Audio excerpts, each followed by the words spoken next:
بسم اللہ الرحمن الرحیم۔ السلام علیکم ورحمۃ اللہ وبرکاتہ۔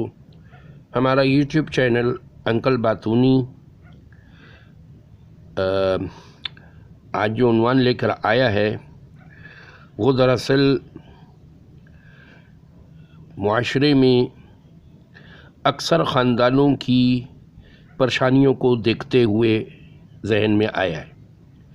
وہ پریشانی کیا ہوتی ہے کہ اکثر ان کا جو ذخیرہ ہوتا ہے آمدن کا، جمعواری جو ہوتی ہے وہ ختم ہو جاتی ہے، یعنی مہینے کی جو بھی آمدن ان کی ہوتی ہے کبھی 15 دن میں ختم ہو جاتی ہے، کبھی 20 دن میں ختم ہو جاتی ہے۔ اور یہی نہیں بلکہ بہت ساری چیزوں میں ان کے ساتھ یہی معاملہ رہتا ہے۔ تو پتہ ہی چلا کہ نظام الاوقات کا نہ ہونا اور بجٹنگ کا نہ ہونا اور ہیرارکی کا نہ ہونا، یہ سب چیزیں وجہ بنتی ہیں۔ پھر اس ضمن میں سب سے پہلے تو میرے ذہن میں جو چیز آئی وہ آیت قرآنیہ اور نبی پاک صلی اللہ علیہ وسلم کی کچھ احادیث کے مفہوم موجود تھے، جیسا کہ اللہ جل شانہ نے اکثر و بیشتر جگہوں پہ کچھ یوں ارشاد فرمایا ہے جس کا مفہوم کچھ یوں میرے ذہن میں رہ گیا: کلوا واشربوا ولا تسرفوا، یعنی کھاؤ پیو لیکن اسراف مت کرو۔ اس طریقے سے نبی پاک صلی اللہ علیہ وسلم نے بھی جو تنبیہ کے طور پہ ارشاد فرمایا، اس کا مفہوم کچھ یوں بنتا ہے کہ اسراف کرنے والے شیطان کے بھائی ہیں۔ اب بتائیے کہ کتنی عجیب نسبت بنتی ہے اسراف کرنے والوں کی، یعنی جتنے میں ضرورت پوری ہو جائے بس۔ اب اصل میں مسئلہ پتہ کیا ہے؟ اسراف کے پیچھے سوچ کون سی کار فرما ہوتی ہے؟ دو سوچیں ہوتی ہیں۔ ایک سوچ ہوتی ہے دکھاوا، اور دوسری سوچ ہوتی ہے، یعنی کیا میں لفظ استعمال کروں، وہ عورتوں کی سی بات ہو جائے گی، پھوڑ پن، یعنی سلیقہ نہ ہونا، خرچ کرنے کا سلیقہ نہ ہونا۔ جہاں خرچ کرنا ہے وہاں خرچ نہیں کر رہے، اور جہاں خرچ کرنے کی ضرورت اتنی نہیں ہے وہاں بے بہا کر رہے ہیں، کوئی سمجھ ہی نہیں کہ کہاں کرنا ہے کہاں نہیں کرنا ہے۔ تو بہرحال ان چیزوں کا خیال رکھنا بہت ضروری ہے۔ اس سے کیا ہوگا کہ پھر ایک اور جگہ پہ یوں فرمایا کہ قناعت پسند جو ہوتا ہے وہ یعنی قناعت پسند کبھی بھی یعنی فقیر نہیں ہوتا، بھائی جو ہے اس پہ صبر کر لے۔ ایک اور بات بھی یوں فرمائی گئی ہے کہ دنیا کے معاملے میں اپنے سے نیچے کے لوگوں کو دیکھو، اور دین کے معاملے میں اپنے سے اوپر کے لوگوں کو دیکھو۔ چونکہ یہ دنیا کی جو ریس ہے اس میں تو ہم کبھی بھی پورا نہیں کر سکتے، وہ تو چل سو چل ہے۔ پھر یہ جو ریس لگانے والے ہوتے ہیں ان کے نزدیک حلال حرام کی کوئی تمیز نہیں ہوتی ہے۔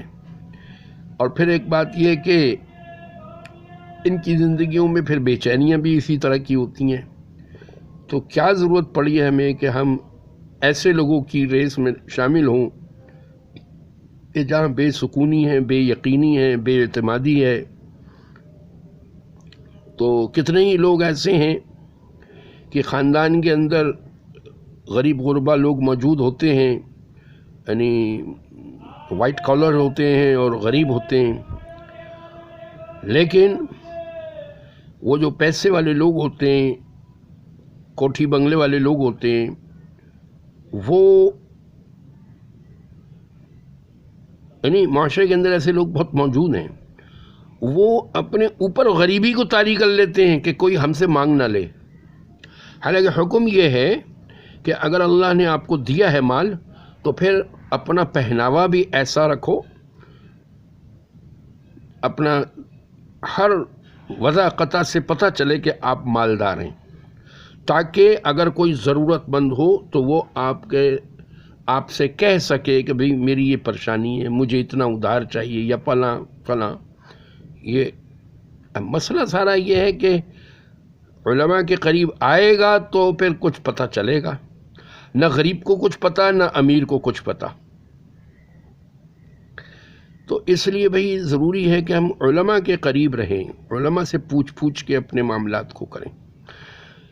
اچھا، اور اس کے علاوہ یہ ہے کہ نظام الاوقات کا نہ ہونا یہ بھی ایک، اصل میں خالی اسراف جو ہوتا ہے وہ مال کے اندر ہی نہیں ہوتا ہے، وقت کے اندر بھی اسراف ہوتا ہے، زیادہ سونا بھی اسراف ہے،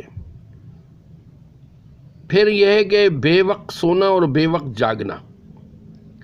صحت کے لیے انتہائی ضروری ہے کہ جلدی سویا جائے اور جلدی اٹھا جائے۔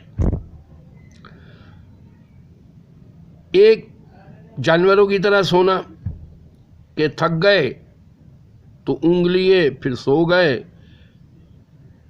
پھر کچھ بھوک سی لگی تو اول تو جانور اس طرح سے نہیں کرتے ہیں، یہ جانوروں سے بھی گئے گزرے جو ہوتے ہیں وہ کرتے ہیں ایسے کہ جب چاہا کھانے کے لیے بیٹھ گئے، جب چاہا گپے لگانے بیٹھ گئے، جب چاہا کچھ کرنے، جب چاہا سی ویو نکل گئے۔ نہیں بھائی، یہ زندگی نہیں ہے۔ اور پھر راتوں کو جاگنا، 3 بجے تک جاگنا، اور پھر اس کے بعد صبح کو دیر سے اٹھنا، یہ سب جتنی بھی ہے، آپ یہ دیکھیے، ویسے تو یورپ کی طرف نیت باندھ کر کھڑے ہوئے ہیں یہ جتنے بھی بیچارے نقال ہیں، ان کو یہ نقل نظر نہیں آتی کہ پورا یورپ صبح 8 بجے جگمگا رہا ہوتا ہے، ساری مارکیٹیں کھل جاتی ہیں، کیا یورپ، کیا امریکہ، کیا کینیڈا۔ اور اسی طریقے سے رات کو 7 بجے سے وہاں دکانیں بند ہونی شروع ہو جاتی ہیں، اور 9 بجے ہو برس رہی ہوتی ہے، ہو کا عالم ہوتا ہے، صرف 24 آورز کے جو سٹورز ہوتے ہیں وہ کھلے ہوتے ہیں۔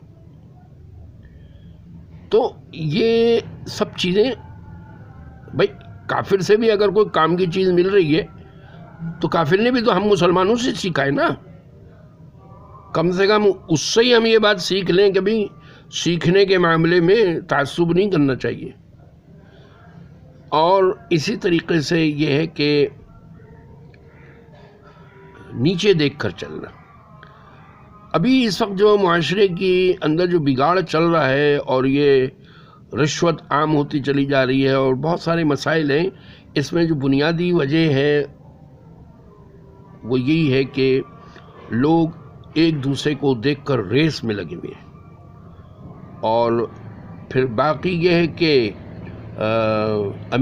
غریبوں کی امیروں کے ساتھ دوستیاں، جب دوستی کریں گے تو ان جیسی پھر ظاہر ہے ان کو دعوتیں بھی کرنی پڑتی ہیں، ان جیسی ساری معاملات کرنے پڑتے ہیں۔ اس کا اب ظاہر ہے آمدن کم ہوتی ہے غریب آدمی کی یا متوسط آدمی کی، تو وہ پھر اس کمی کو پورا کرتے ہیں رشوتوں سے اور غلط حرکتوں سے، اور نہ جانے کیا، وہ اگر دکاندار ہے تو وہ بلیک مارکیٹنگ سے۔ یہ سب چیزیں جبھی آئیں گی کہ جب ہم علماء کے قریب آئیں گے۔ دیکھیں، علماء کے قریب آئیے، اس پروپیگنڈے سے باہر نکلیے۔ دیکھیں، یہ جو پروپیگنڈے ہوتے ہیں نا، اب یہ ویسے تو یہ پورا ایک عنوان ہے اور اس پہ تو الگ کلپ بننا چاہیے۔ یہ پروپیگنڈے جو ہوتے ہیں یہ باقاعدہ اس کی فیکٹریاں ہوتی ہیں، اور اس کے پیچھے اہداف ہوتے ہیں، یہ جتنے بھی ملت کافرانہ ہیں، یہ ملت اسلامیہ کے بڑے متحد دشمن ہیں۔ مسلمان تو آپس میں متحد ہونے کو تیار نہیں ہیں، لیکن کافر سارے متحد ہیں اس بات پہ کہ مسلمانوں کو پریشان کرنا ہے، مسلمانوں کے اندر دراڑیں ڈالنی ہے، مسلمانوں کے جو جنریشن ہے نئی، اس کو تباہ کرنا ہے، اس کو کسی کام کا نہیں چھوڑنا ہے، اس کو گٹکا اور پچکاری میں لگا دینا ہے، اور اس کو جو ہے راتوں کو ٹک ٹاک اور لائکی اور پتہ نہیں کیا کیا چیزیں ہیں ان میں لگا دینا ہے، اور ان کو جو ہے ماں باپ کے ساتھ تمیز کے ساتھ بات نہیں کرنے دینی ہے۔ بہرحال بات بہت لمبی ہو جا رہی ہے، تو بس اس کو یہیں وائنڈ اپ کرتے ہیں۔ تو انشاءاللہ پھر کسی موقع پہ پھر کسی اور عنوان کے تحت انشاءاللہ عرض کیا جائے گا۔ مع السلام۔